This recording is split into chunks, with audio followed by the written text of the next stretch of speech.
യേശുവിൽ ഏറ്റവും സ്നേഹമുള്ള പ്രിയ ദൈവമക്കളെ, ഈ വിശുദ്ധ പ്രഭാതത്തിൽ നാം ദൈവത്തിരുസന്നിധിയിൽ പ്രാർത്ഥനാപൂർവമായിരിക്കുമ്പോൾ ദൈവ കരുണയുടെ ആത്മീയത ധ്യാനിക്കാം.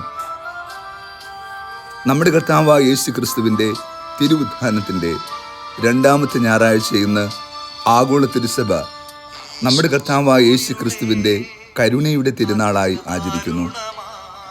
ദൈവം കരുണയാണ്. The name of God is Mercy.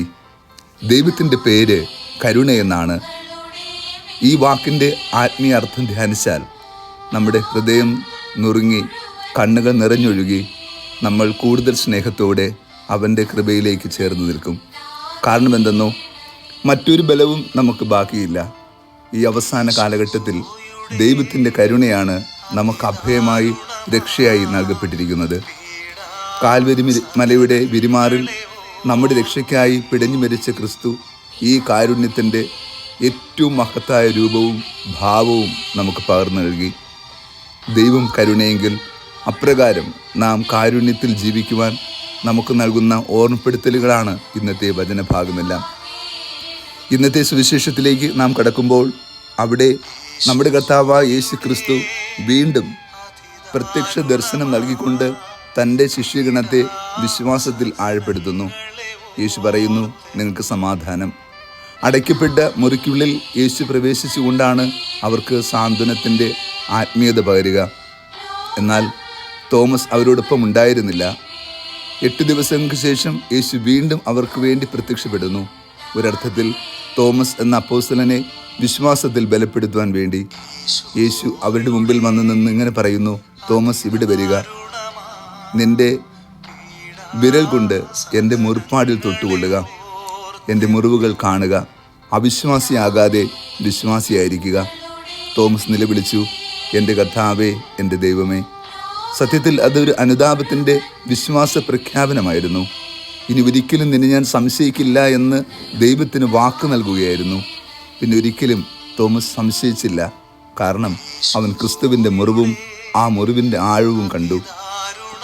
യഥാർത്ഥത്തിൽ ക്രിസ്തു ശിഷ്യന്മാരെ വിശ്വാസത്തിൻ്റെ ബലങ്ങളിലേക്ക് നയിച്ചത് തൻ്റെ മുറിവുകൾ കാണിച്ചാണ്. നമ്മൾ പലപ്പോഴും മുറിവുകൾ മറച്ചു പിടിക്കാറുണ്ട്. ലജ്ജയോടുകൂടിയാണ് നാം മുറിപ്പാടുകളെ കാണുക. എന്നാൽ ക്രിസ്തു മുറിപ്പാടുകൾ കാണിക്കുന്നതിൽ ലജ്ജിക്കുന്നില്ല. കാരണം അവൻ്റെ മുറിവുകളാലാണ് നമുക്ക് സൗഖ്യവും രക്ഷയും ലഭിച്ചത്.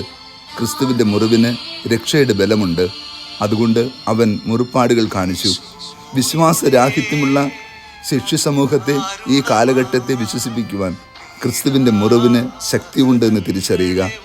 യേശു ആ മുറിപ്പാടുകൾ കാണിച്ചപ്പോൾ അവിടെ സംശയങ്ങൾ ദൂരീകരിക്കപ്പെടുകയും അവർ വിശ്വാസത്തിൽ ആഴപ്പെടുകയും കർത്താവായ യേശു സത്യമായി ഉത്ഥാനം ചെയ്തുവെന്ന് ധീരമായി വിശ്വസിക്കുകയും അത് ഏറ്റുപറയുകയും ചെയ്തു. നമ്മുടെ ഓരോരുത്തരുടെയും ജീവിതത്തിലെ മുറിപ്പാടുകൾക്ക് ബലമുണ്ടെന്ന് തിരിച്ചറിയുക. നാം കുടുംബത്തിന് വേണ്ടി, സഭയ്ക്ക് വേണ്ടി, മക്കൾക്ക് വേണ്ടി, ലോകത്തിനു വേണ്ടി സഹിക്കുന്ന ഓരോ സങ്കടങ്ങൾക്കുമിടയിൽ നമുക്കുണ്ടാകുന്ന ഓരോ മുറിപ്പാടുകളും അനേകർക്ക് രക്ഷയുടെ ബലമാണ്. അത് ദൈവത്തിൻ്റെ കരുണയുടെ അടയാളവുമാണ്. ക്രിസ്തു സഹിച്ചുകൊണ്ട് ഭൂമിക്ക് രക്ഷ നൽകി. ആകയാൽ നമ്മുടെ ഓരോരുത്തരുടെയും സഹനങ്ങൾക്ക് ഭൂമിയിൽ അർത്ഥമുണ്ടെന്ന് ഓരോ മുറിപ്പാടും തെളിയിക്കുകയും ചെയ്യുന്നു. ക്രിസ്തുവിൻ്റെ ഉത്ഥാനത്തിൻ്റെ ഈ കാലഘട്ടം നമുക്ക് വലിയ പ്രത്യാശയുടെ ബലമാണ് നൽകുക.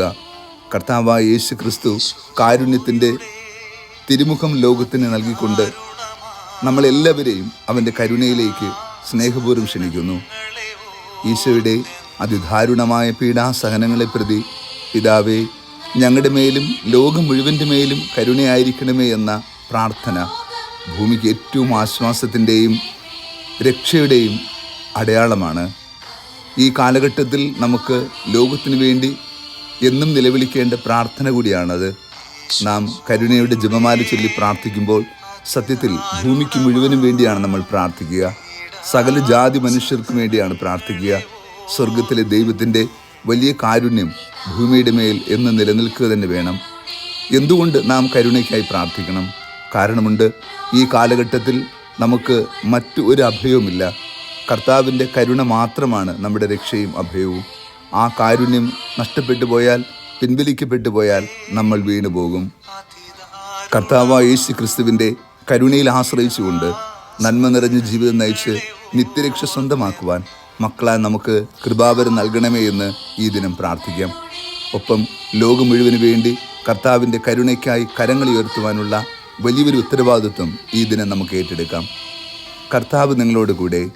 സർവശക്തനായ ദൈവം പിതാവും പുത്രനും പരിശുദ്ധാത്മാവും നമ്മെ ഏവരെയും സമൃദ്ധമായി അനുഗ്രഹിച്ച് ആശീർവദിക്കുമാറാകട്ടെ. ആമേൻ.